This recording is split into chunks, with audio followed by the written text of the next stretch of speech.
igreja começaram a dizer, não, tudo isso é ato religioso. Então a gente vai ter que rasgar e tirar alguns versículos da Bíblia, porque Jesus nos ensina que alguns 23 Mateus, o que é que Jesus disse? Hipócritas, dizimais da hortelã, do endro, do cominho, mas negligenciais uma das coisas mais importantes, que é a ajuda ao próximo.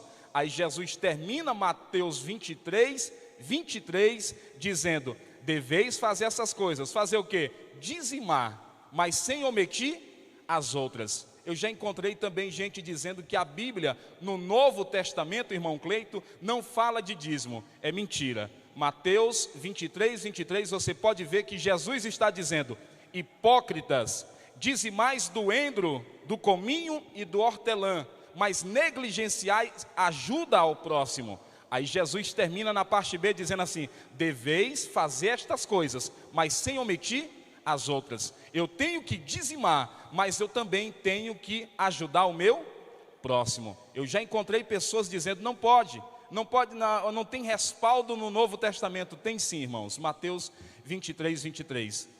Nós estamos falando do verso 1, que fala de Jesus subindo a Jerusalém, e eu estou falando de atos religiosos que Jesus nos ensinou. E se ele fala Mateus 23, e se a Bíblia fala em João 5:1, que ele subiu para a festa, Jesus está nos ensinando que alguns atos religiosos nós devemos o quê? Praticar. Aquele que crê e for batizado será salvo. O ladrão da cruz foi batizado? Aquele que crê e for batizado será salvo. O ladrão da cruz foi batizado? Não, mas foi salvo? Foi. O que foi que Jesus disse para ele? Ainda hoje estarás comigo no paraíso. O que é que a Bíblia está nos ensinando? Isso é bom, irmãos, para a gente refletir, porque tem pessoas que nós encontramos por aí que quer calar o crente. Por que ele não foi batizado? Porque ele já estava sentenciado à morte. Mas se ele estivesse lá embaixo, ele teria que cometer essa cerimônia religiosa, porque quem ensinou foi o próprio Jesus. Aquele que crê e for batizado será salvo. Então eu tenho que procurar de qualquer forma ser batizado nas águas. Eu tenho que dizimar. Não é porque o presbítero Lisandro está dizendo, o pastor Iranilson ensina, os pastores, a Assembleia de Deus, não. É porque a Bíblia ensina. A Bíblia nos ensina, nos admoesta, nos aconselha. Ela é como um hino que foi cantado aqui. Ela é o nosso roteiro. Ela é que nos dá sentido e vai nos guiando. Por isso é que João 5:1 vai falar que Jesus subiu a Jerusalém em um ato religioso. Há alguns atos religiosos que nós homens criamos. Eu, por exemplo, presbítero, dirigente de congregação, posso andar por aí de bermuda para cima e para baixo? Posso, mas não devo. Por quê? Porque estou como um líder de uma congregação, porque assumi um compromisso no ministério. Então eu tenho que entender o que é que eu devo e o que é que eu não posso. Nós temos que procurar entender que algumas coisas ficou para o ministério e outras coisas ficam para a membresia da Igreja de Jesus Cristo. Nós temos que entender que quando nós assumimos um compromisso com Jesus, nós temos que adotar algumas medidas. Irmão Lisandro, eu posso ser crente em casa? Pode. Mas é muito difícil ser crente em casa. Jesus diz o que em Hebreus 10? Congregai-vos. Ele manda se congregar. Se o Espírito Santo está falando, eu tenho que obedecer. As pessoas nós estamos vendo por aí, irmãos, muitos dizendo que são evangélicos, mas desengrejados, sem igreja. E a partir do momento que a pessoa diz isso para mim, irmão Lisandro, mas eu sigo a Bíblia. Mas se você não está vindo para a igreja, você não está seguindo. A Bíblia manda congregar. Hebreus 10, congregai-vos em salmos, salvo engano, a Bíblia também manda se congregar. Então nós devemos tirar 2 dias, 3 dias na semana para ir para a casa do Senhor, porque serve de santificação, comunhão com Deus, comunhão com o próximo, comunhão com a igreja, serve também de instrução. Eu sou instruído pela palavra, eu sou ensinado. Por exemplo, na maioria das vezes quando nós vamos evangelizar nas casas, que nós falamos para alguém, fulano de tal, você quer aceitar Jesus? Aí a pessoa diz, eu já tenho Jesus.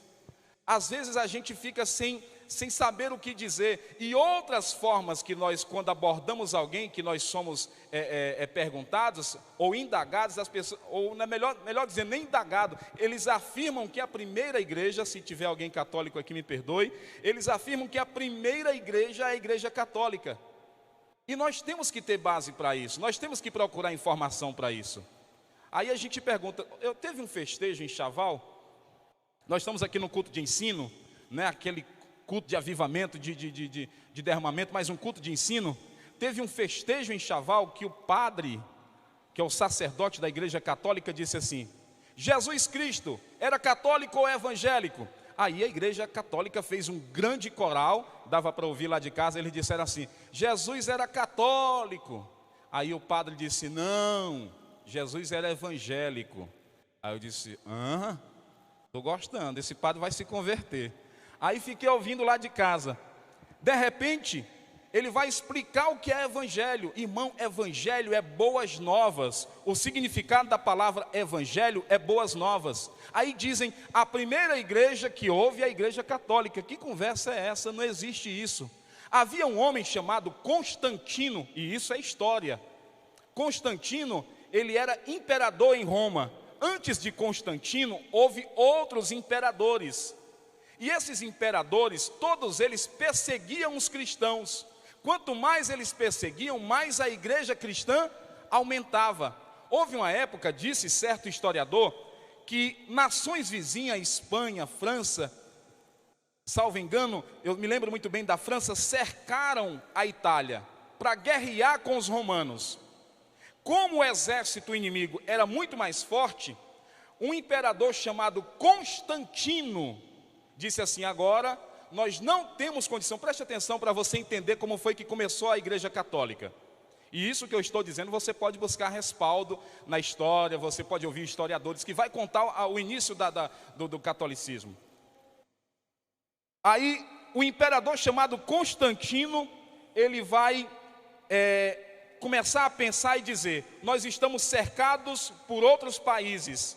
Se nós continuarmos matando os cristãos que estão aqui dentro da Itália, nós se tornaremos um povo ainda mais frágil.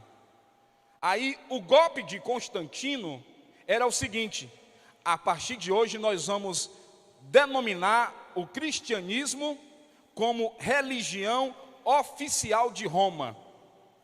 Aí ele começa a anunciar que agora os cristãos não precisavam mais fugir, eles não precisavam mais se esconder, porque a religião predominante, segundo o decreto de Constantino, imperador de Roma, é que agora a religião predominante era o cristianismo.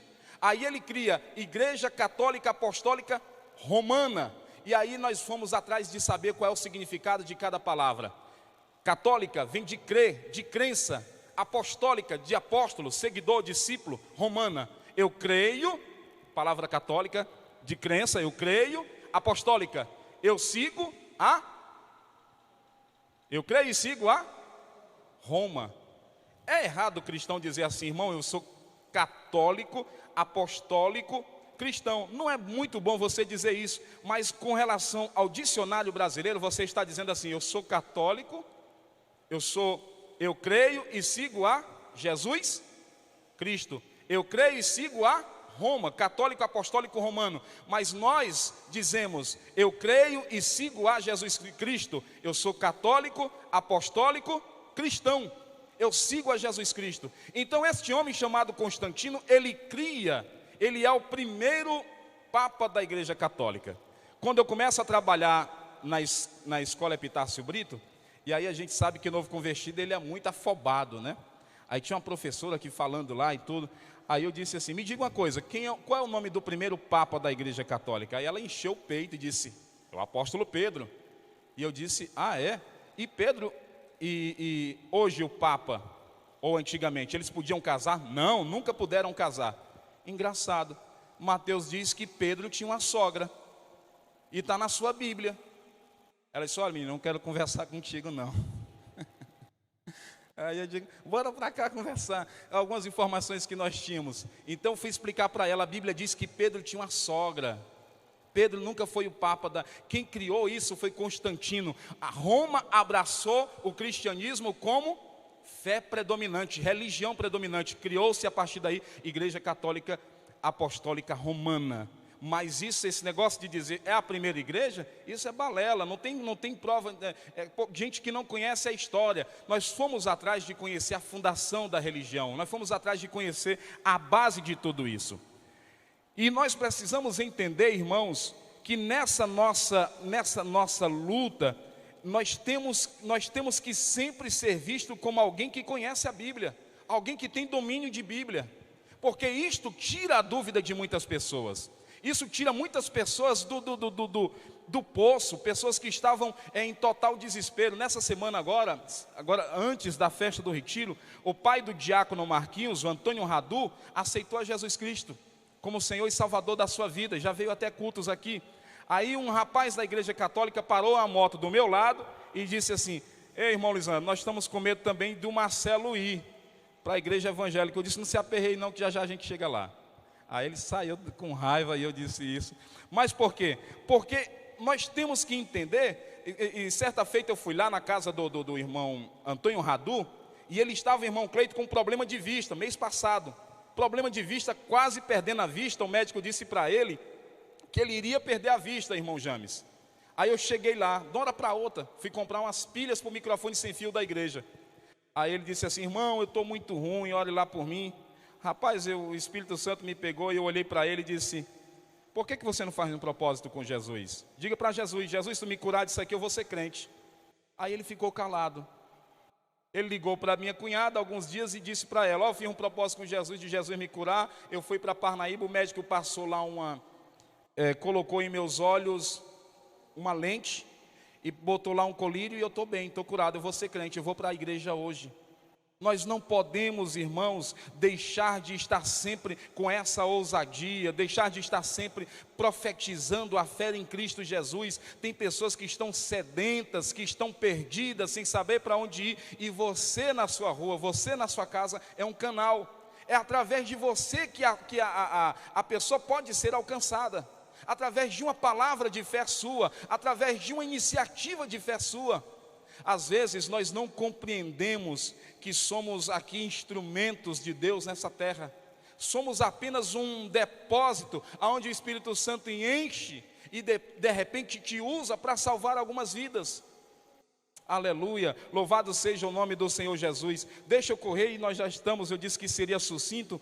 E deixa eu falar só mais alguma coisa com relação ao contexto histórico de João, no capítulo de número 5. Há um tempo atrás, antes de Jesus vir, Davi queria assumir ou governar a nação de Israel através da cidade chamada Jerusalém. Mas Jerusalém era dos jebuseus. Os jebuseus eram um povo que não era cristão, que não era crente, que não seguia o Deus que nós seguimos. E aí eles acreditavam nas muralhas de Jerusalém. Eles mandavam recados para Davi dizendo assim: Davi, se tu entrar aqui, os cegos e os coxos te impedirão. Eles mandavam mensagens para o rei Davi. Entenda, Jerusalém ainda não tinha se tornado capital de Israel. Davi está querendo tomar a cidade de Jerusalém. Você vai entender o porquê que eu estou falando isso aqui no texto.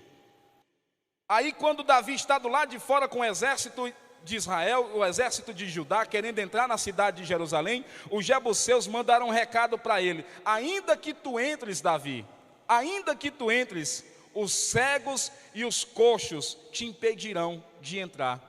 Aí você sabe o que é que a história conta, irmão Rafael? Que Davi descobriu que havia uma veia d'água. Quem sabe o que é veia d'água aqui? Levanta o braço. O que é veia d'água? Veia d'água, irmãos, é uma passagem bem estreita de água, que havia um abastecimento fora da cidade de Jerusalém, até dentro da cidade de Jerusalém. E essa veia d'água, ela ia, dizem os estudiosos, para dois tanques. Um chamado tanque de Betesda e outro chamado tanque de Siloé. Você vai entender o que é que eu quero dizer. Davi está querendo entrar em Jerusalém, mas os jebuseus disseram o quê? Os jebuseus disseram: Davi, tu não entrarás aqui, e ainda que tu entres, os coxos, quem são os coxos? Os paraplégicos e os cegos te impedirão. eles zombam de Davi.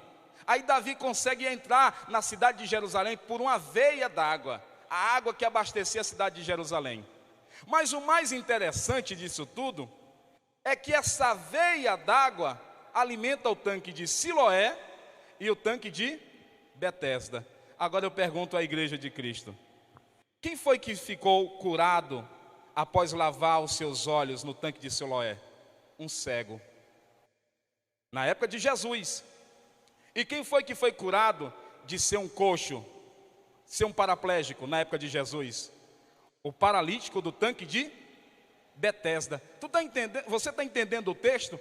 Há muitos anos antes de Jesus nascer, mandaram um recado para Davi dizendo assim: Davi, se tu entrar aqui, os cegos e os coxos te impedirão. Passam-se muitos anos, aí vem Jesus, ele vai curar um paralítico no tanque de Betesda e vai curar um cego no tanque de Siloé. Justamente as veias d'água que iam justamente para o tanque de Siloé e o tanque de Betesda. Olha aí a ciência bíblica. Há muitos anos eles não sabiam que com o passar do tempo viria um homem chamado Jesus. Os jebuseus não sabiam que viria um homem chamado Jesus e iria fazer um milagre exatamente naquilo que eles estavam debochando de Davi. Ei, Davi, tu não entra aqui não, os cegos e os coxos te impedirão. Aí passa muito tempo, Jesus vem, aí cura o paralítico no tanque de Betesda e cura o cego no tanque de Siloé. O nosso Deus é maravilhoso. Pode passar o tempo que passar, pode demorar o tempo que demorar, o nosso Deus opera milagre. Talvez estejam zombando, debochando, escarnecendo da tua fé hoje, mas não te preocupa. Talvez Deus não vá matar essa pessoa, talvez Deus tenha até projetos na vida dela, mas Deus ainda vai te honrar. Eu me lembro que quando eu não era ainda um servo de Deus, eu tinha um carro de som, e certa feita nós estávamos ali na praça, e havia uma cruzada ali, não sei se tinha alguém nesse dia, se está alguém aqui nesse culto que estava ali naquele dia, mas eu estava com som às alturas. Na verdade eu respeitei o culto, mas tinha um endemoniado que estava comigo, que foi lá no meu carro e chamou o controle, e aí estava atrapalhando o culto. E aí o Damasceno já era meu vizinho. O Damasceno disse que fez só imposição de mãos, aí disse assim: Jesus, salve esse homem. Passou pouco tempo, eu vim para a igreja, aí ele disse: olha, naquele dia eu estava orando para Jesus, ou te salvar, ou queimar teu som e o carro pegar fogo. Eu disse: rapaz, mas tu é muito ruim, porque tu não pediu só para queimar o som? Então a gente, irmãos, às vezes escarnece, tem gente no mundo que escarnece, que atrapalha a obra, mas talvez depois Deus vai trazer ele, talvez depois Deus vai trazer ela para estar aqui na casa dele, fazendo a obra do Senhor Jesus. Louvado seja o nome do Senhor. E agora eu encerro. A Bíblia diz que o paralítico diz: toda vez que eu quero entrar no tanque, alguém entra primeiro. Toda vez que a água era agitada, alguém entrava primeiro do que ele. Irmãos, no Antigo Testamento, quando o sumo sacerdote ele ia entrar no lugar santo dos santos, era colocado nas roupas dele, na veste sacerdotal, alguns sinos. Ficavam sinos no braço direito e sinos no braço esquerdo, justamente para quando houvesse a manifestação do Espírito de Deus, a presença de Deus no Santo dos Santos, ele começava a se mover de alegria. Israel ficava lá fora do templo ou do tabernáculo, esperando o mover dos sinos. Quando os sinos se moviam, eles começavam a glorificar a Deus lá do lado de fora, dizendo: glória a Deus, aleluia, porque eles entendiam que Deus tinha agora descido ali no local santo dos santos. Aí começava a festa, e se Deus tinha descido, é porque Deus tinha perdoado os pecados de Israel. Então eles tinham sinos, irmã Vigilina, no braço esquerdo e no braço direito. Quando vinha a presença de Deus, começava a zoada dos sinos, e o povo começava a comemorar, porque entendia que os seus pecados foram perdoados. Irmão Lisandro, o que é que tem a ver isso com a agitação do tanque de Betesda? Irmãos, não era anjo não.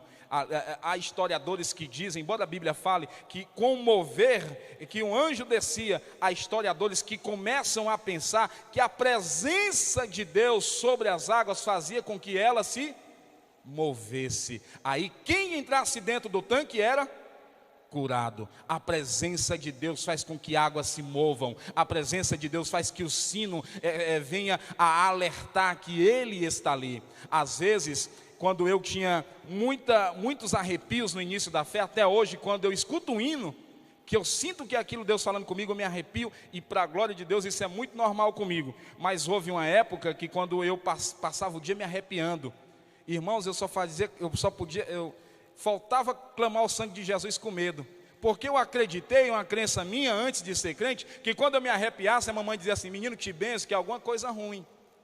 A mamãe dizia. Aí quando eu aceitei a Jesus Cristo, que começou aqueles arrepios, aí eu disse: vixe, o diabo está aqui. Irmãos, eu faltava fazer o sinal.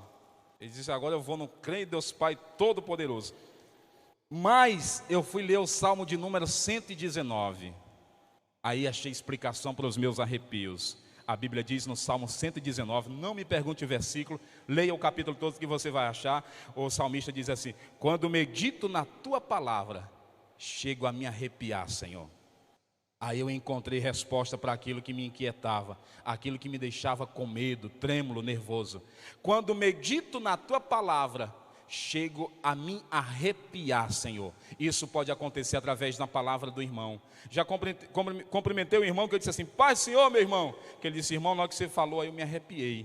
Mas também já houve dias que o irmão só fez olhar para mim, e eu senti um olhar de misericórdia, e aquilo trouxe um arrepio, e eu vi que era Deus mandando um recado. Eu sei que muitos de nós temos esses fortes sinais da presença de Deus. Amém, igreja? Vamos ficar de pé em nome de Jesus? Vamos ficar de pé em nome do Senhor Jesus. Então esse é o contexto histórico, irmãos, da história do paralítico do tanque de Betesda. O irmão Zé Maria está com as dores nas costas e suspeitam que é pedra nos rins, vesícula, né, que chamam, né? Vesícula, né? Irmão Cleito está indo amanhã, no nome de Jesus, para Barra Grande. Eu ia pedir para você orar. Louvado seja o nome do Senhor Jesus. Irmãos, eu peço oração e nós vamos fazer 2 orações. Vou orar aqui, depois o irmão Cleito está orando e nós estamos impetrando as bênçãos apostólicas. Peço oração por mim, por minha família, por mim, por minha casa. Nós já temos um bom tempo, né, que estamos na obra do Senhor Jesus, e os irmãos sabem que não é fácil, não é fácil, não é fácil. Mas a gente só tem suportado porque Deus tem estado conosco. Vamos orar? Eu quero orar pelo irmão Cleito e pelo irmão Zé Maria, e o irmão Cleito vai estar orando pelo término do culto, amém? Vamos orar. Santíssimo Deus e eterno Pai, nós queremos te agradecer, Senhor Jesus, por esta palavra, pelos hinos, pelos louvores, ó Pai, pela leitura da tua palavra no início, por tudo que aconteceu aqui. Nós ganhamos porque viemos para a tua presença. Quero te apresentar em especial teu filho, irmão Cleito, ó Pai, que amanhã ele possa continuar sendo um canal, um instrumento de bênção para as pessoas, ó Pai, que estão ali reunidas para ouvir a tua palavra. Leva o teu filho, livra ele de todo mal e o usa, ó Pai, para a glória do teu nome. Te apresento o teu servo, o teu filho, irmão Zé Maria, que está em casa, Senhor, sentindo dores e há suspeitas de vesícula, de problema de vesícula, de pedra nos rins. Meu Pai amado, te apresentamos o teu filho. Acreditamos que o Senhor sempre faz o melhor pelos teus servos, sempre faz o melhor por aquele que te obedece. É a tua palavra que diz: aqueles que te obedecem, o Senhor está sempre procurando o melhor para nós. Pai, o Senhor pode fazer a cura instantânea, mas também o Senhor pode utilizar-se de um tratamento, utilizar-se da mão, da medicina. Pai amado, Tu és o Deus poderoso. Abençoa, Senhor, estes nossos pedidos, é o que nós te pedimos e já te agradecemos em nome de Jesus.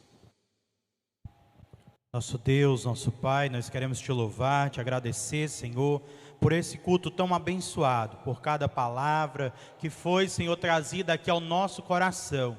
Pai, eu acredito que é para a edificação do teu povo, para o aprendizado, meu Deus, de nosso corpo, de nossa mente, para podermos andar segundo a tua vontade. Pai, os hinos que foram entoados, foi como, Senhor, azeite derramado sobre a nossa alma, sobre o nosso coração. Que o Senhor possa nos conduzir até as nossas casas, nos livrando, Senhor, de todo mal, de todo perigo, Pai, de todo acidente. Visita a nossa casa nesse momento, Senhor, a nossa família, aqueles que precisam, ó Deus, do teu toque, assim como o Senhor tocou naquele homem que estava enfermo há 38 anos. Pai amado, toca na nossa casa, na nossa família, Retira dali, Senhor, todo medo, todo mal, Senhor, que possa estar cercando a nossa casa. Em nome de Jesus, Chaval é teu, Senhor, essa cidade é tua. Tu tem liberdade para operar, para agir, para curar, para transformar, Senhor, e eu creio que o Senhor é presente em nossa vida. Nos dá uma noite abençoada, Senhor, um sono reparador. Visita aquele, Senhor, pela qual nós temos orado, e por aquele que nós não lembramos, mas que nesse momento precisa da tua graça. Senhor, visita também o nosso pastor, cuida dele, Senhor, traz ele de volta, e que o Senhor mantenha a tua mão sobre a nossa vida, nunca deixando que venhamos, Senhor, nos afastar de ti, da tua palavra e da tua casa. Fica conosco, nós oramos e já te agradecemos por tudo em nome de Jesus, amém. Erga sua mão para o alto. Que a graça do nosso Senhor e Salvador Jesus Cristo, o grande amor de Deus e as doces consolações do Espírito Santo esteja conosco. Quem crê e recebe, diga amém. Abraça teu irmão, cumprimenta ele em nome de Jesus.